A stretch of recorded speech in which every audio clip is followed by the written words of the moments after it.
Where there is life, there is hope. Even for us.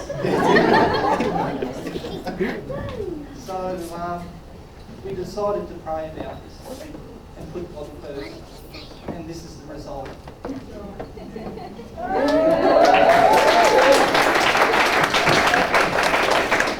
Yeah, by the way, I'm still praying.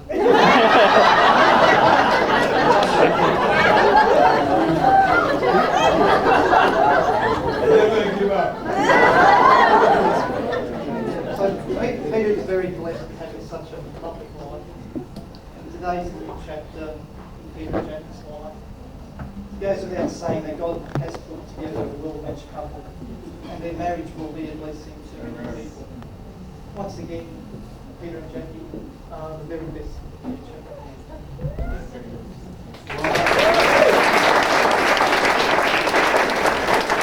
It's lovely words there. John, would you like to say a few words now, please? I have to, I suppose. Yeah, you can't get out of this. I got into a bit of a problem actually. I've written some notes and I ended up with my wife's shopping list.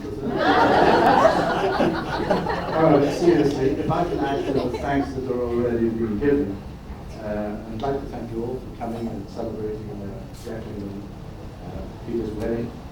I'd also like to welcome, they don't know what they're in for, and I'd like to welcome Marjorie and Ron and all of his family to our family. Having said that, Peter, I'm afraid I've had a little bit of advice to give to you. In fact, I'm letting you into a little bit of a family secret. Jackie is a very admirable person, as you already said, but she's got one little flaw in her character.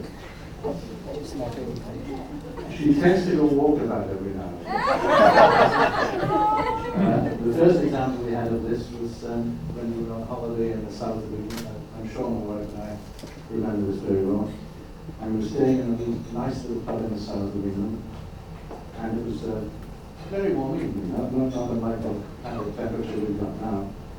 And we decided to have a walk after supper, so we put the three of them, that's Whittaker. That broke out there. Sandra and Jack into bed. And we, in due course, went for a walk, Trish and I. On the way back, we heard fields of laughter coming from the pub.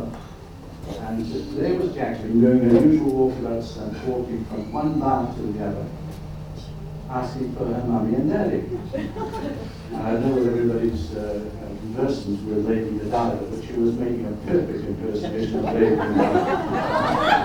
Long blonde hair and all, but it was a warm evening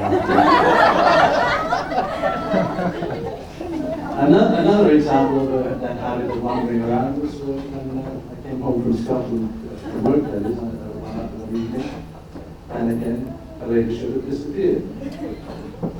Rita was somewhat distraught, and we found her down at the park, admiring the flowers, and really for everything else to come. So Rita, in her inimitable style, started describing all the lions and tigers that were in the line grass. You know, you don't have them in Scotland. It did the trick for a while. And the last example of this is I could go on forever and ever because she's a real walkabout merchant. Was again in Scotland when again Rita was very distraught, and she decides to go shopping in the local village on her own with a friend with no money and picking up mollies all over the place. So as I say, it's just a little flaw, Peter, so don't worry about it. But she has carried this wanderlust into adult life a bit, as you know. She was away in overseas. I know the word. She was away overseas for 8 years, and I could honestly say she'd been all over the world this other country. But I think her itchy feet syndrome has now been cured. But if I could just give you one bit of advice, it's just a suggestion. Every night, double lock. And keep the key till morning. For a short while, so she settles down.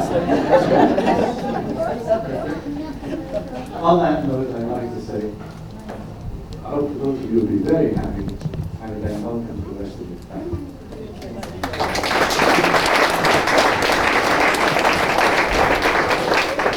Just to conclude the speeches, Peter has one toast left to make. Yes, I'm eating. Just before I make the toast with parents, I'd just like to thank God, because without God, none of this would happen. And we have to give the glory to God for